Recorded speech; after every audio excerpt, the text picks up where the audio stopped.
How's it going, everybody? Welcome to another episode of the Ben Burnside Show, coming at you from Fresno. I am here to read an article off of Forbes.com.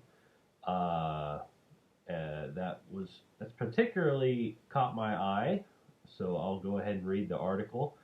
It's a report from a Forbes staff member, the writer of this article. His name is Tommy Beer. It's a pretty dope name. Thank you, Tommy Beer. Uh, this is the article says Senator David Perdue sold home to official of financial industry group that lobbied his committee.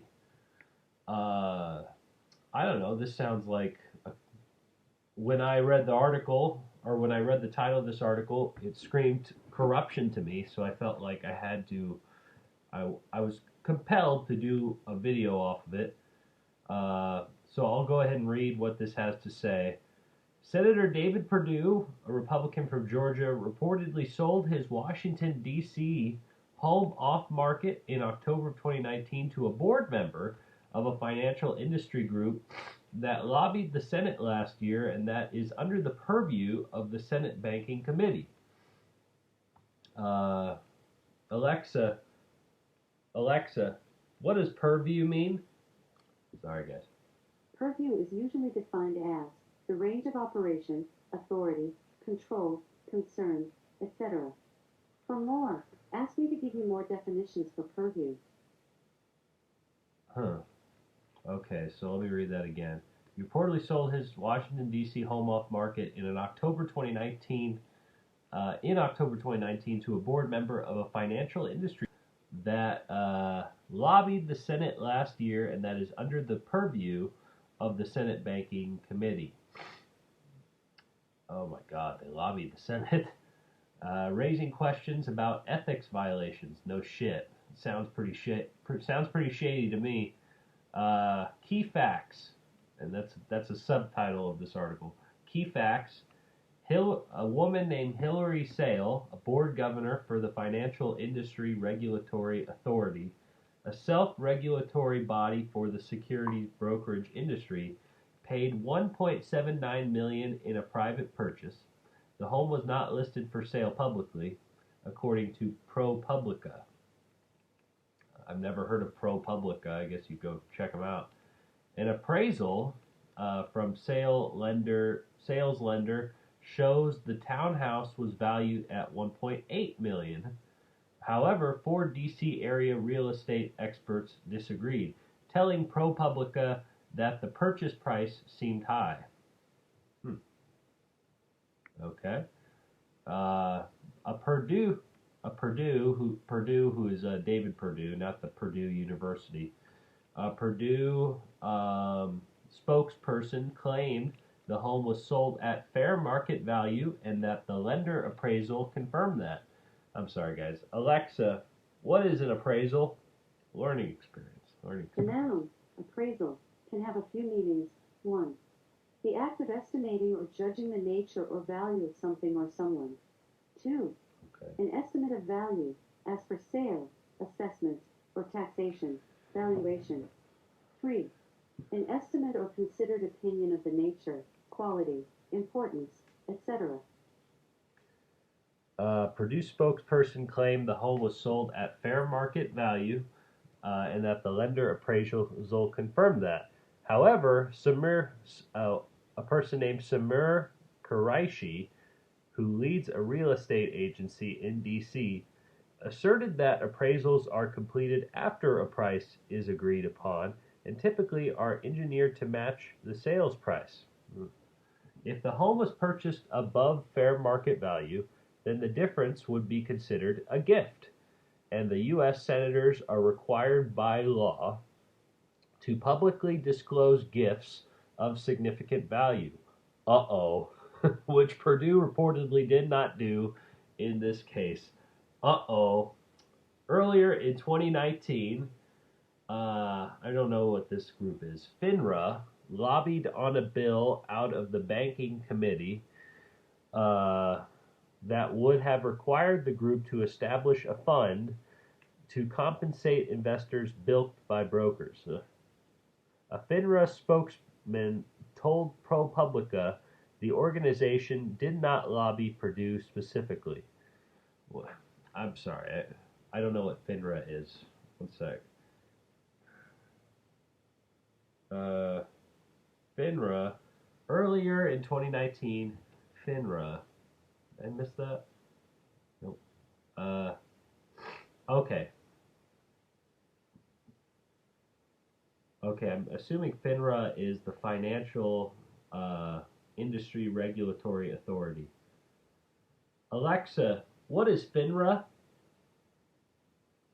According to Wikipedia, Fedora is a Linux distribution Alexa, developed stop. by the community. That is not it. Sorry guys, I'm going to another article to try to figure out what that is. FINRA. Let's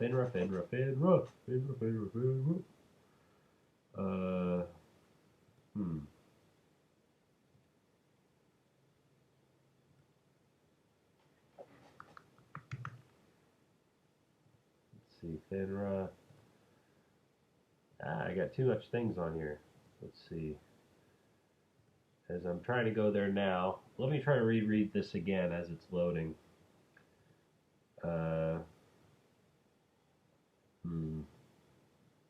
And the first article I tried to look that up did not show it. So, okay, just gonna keep looking.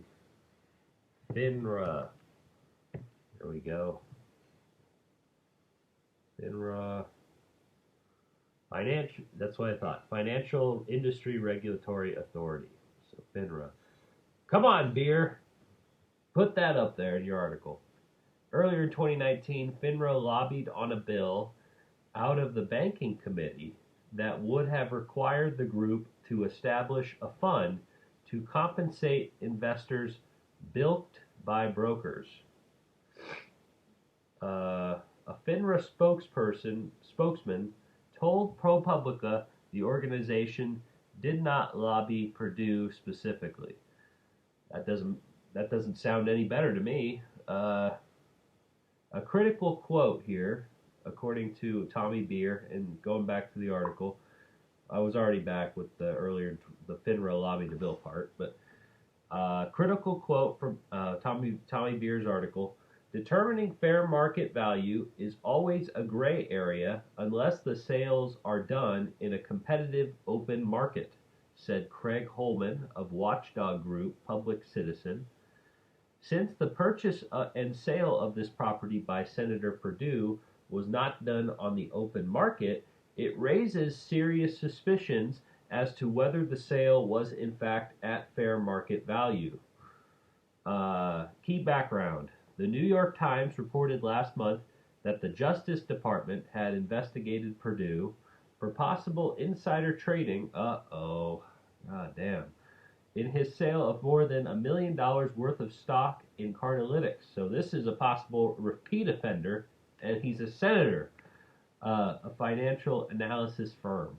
Carnalytics CEO reportedly sent an email to Perdue, who was a Carnalytics board member before being elected to the Senate, 2 days before the stock sale, warning of, quote, upcoming changes. Department of Justice prosecutors ultimately decided not to bring charges. Why? Why did you decide not to bring charges? I'm curious. I want to know. Tangent. This is another subsection in Tommy Beer's article titled Tangent. Georgia's 2 Senate seats will be decided by runoff races on January 5th. Uh-oh. I'm smelling the corruption here. If Democrat John Ossoff were to beat Perdue, oh, okay. I didn't know that. Perdue is one of these senators. That makes total sense. And Democrat, I'm not being sarcastic. I didn't know. And Democrat Raphael Warnock defeats Senator Kelly Loeffler, who's a Republican, as well as Perdue. Democrats would control 50 of the Senate's 100 seats, with Vice President-elect Kamala Harris serving as the tiebreaker. Man, oh man. I'm getting annoyed just reading this. I hope this ain't true. Big number. Another subsection in Tommy Beer's article. 2,596. That's the number of stock trades Perdue has made during his 6 years in office, according to Senate Stock Watcher. Wow, okay. Far more than any other U.S. senator. Uh-oh. This dude sounds like trouble to me. In fact, according to the New York Times, that's roughly equaled the combined trading volume of the next 5 most active traders in the Senate. This dude sounds like, oh boy. Senator David Perdue sold his home. Further reading recommendations. Senator David Perdue sold his home to a finance industry official whose organization was lobbying the Senate. Oh boy. Senator David Perdue faces renewed scrutiny over stock trades. That's another article. Wow, what the hell is going on here? What the hell is going on here?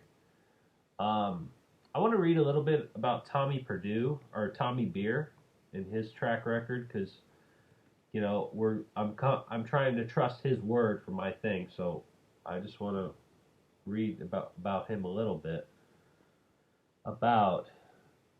He's a New York-based news desk reporter for Forbes, covering sports, politics, and business. Please feel free. Tommy Beer. Okay, so boy, that's not good. That's not good.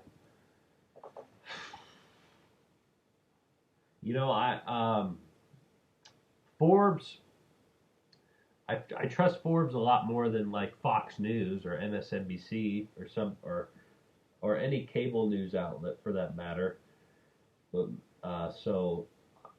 but I don't trust Forbes like I do, say, the Hill newspaper or like the Washington Post, or maybe as much as the New York Times, I'll say. But I trust Forbes enough to talk about this. And man, this David Perdue from Georgia, this current senator right now, United States Senator, he sounds like a piece of work. This guy. And man, isn't it crazy? Isn't it crazy seeing this kind of stuff? Seeing these kind of people run Congress. Just out in the blue. It's shameless. Sorry, I'm fighting off some kind of a cold, but it's not COVID. I did a temperature and all that, but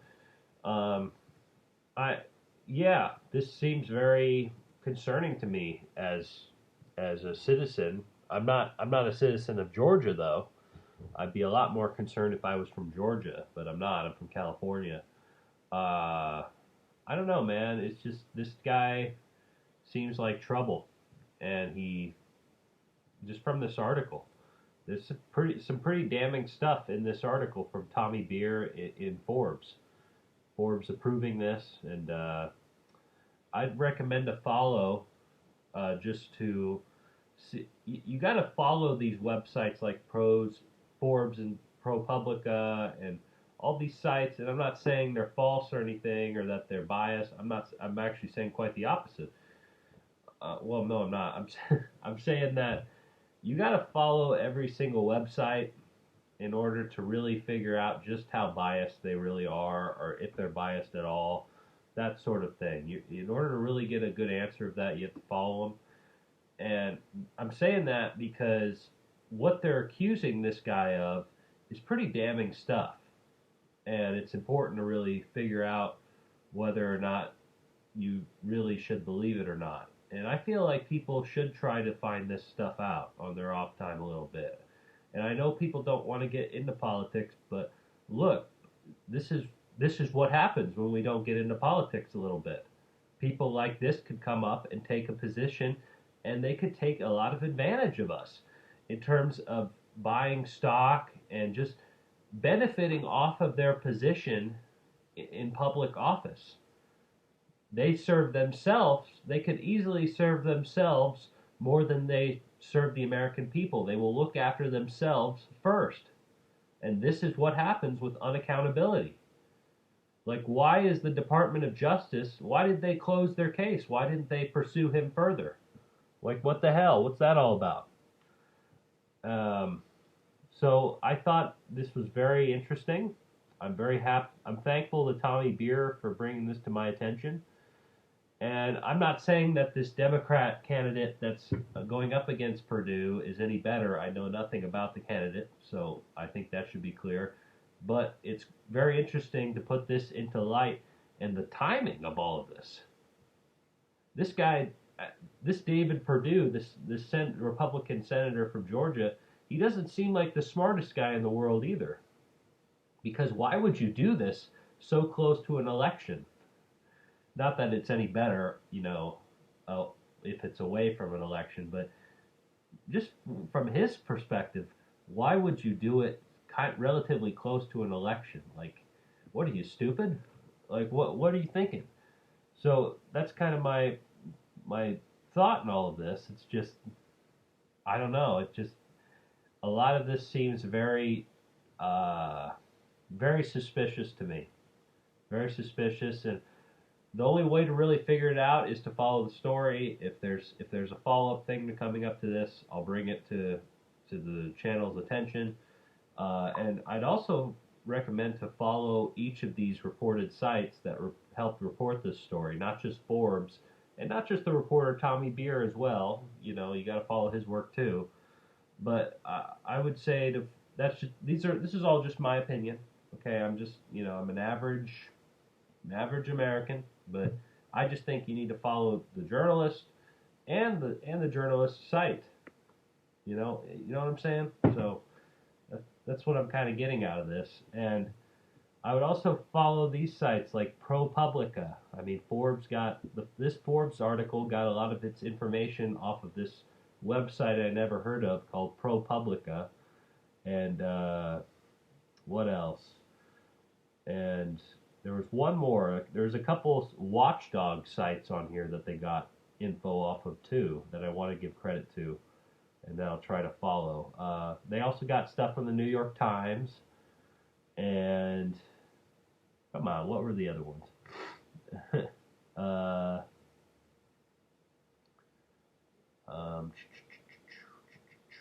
What to do? Let's see. Okay, a watchdog group called Public Citizen. And I thought there was one more. Maybe I'm wrong about that. Okay. There's another site called SenateStockWatcher.com. That seems like a very particular site and potentially a bitter enemy to David Perdue. So I don't know.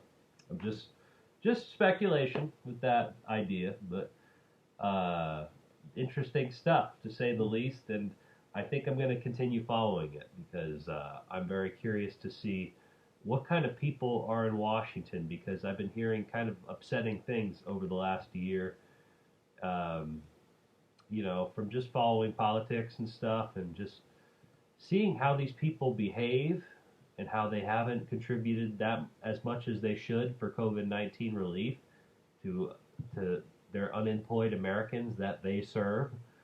And I'm just kind of, I can't just forget about what I saw in the news leading up to the election, because if I do, then I feel like I'm contributing to this kind of behavior potentially happening.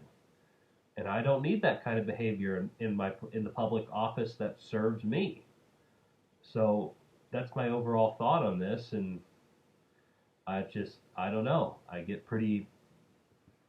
kind of fed up. I hope this ain't true, but if it is, I can't say I'm totally surprised either. So those are my thoughts on it. I will try to do a follow-up on this story if anything comes up, if I hear of anything. I'll let you know. Let me know down in the comment section, guys, if there's any update to this story, because this is damning stuff right here, from this damning accusations here. Just let me know what you hear, and leave it down in the comment sections. section down below so I can hear your thoughts. Leave your like and subscribe to the channel at the Ben Burnside, where you can listen to a bunch of different types of videos, such as politics like this, other discussions, sports, combat sports, reactions. I'm big on reactions, so go ahead and subscribe to my channel when you get the chance.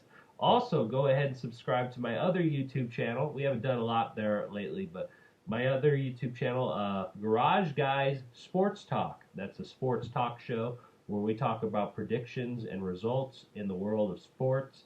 With my co-host Jesse Allison, we talk in his garage where we BS about a lot of different things as well. So go ahead and check it out on YouTube. And check out the audio versions of that on Anchor, Google Podcast, and Spotify, where there's exclusive content over there that can only be heard there. Alrighty, guys. Until then, stay well, stay safe, and stay healthy. And I will catch you guys in the next video. Catch you on the Burnside. See you guys later.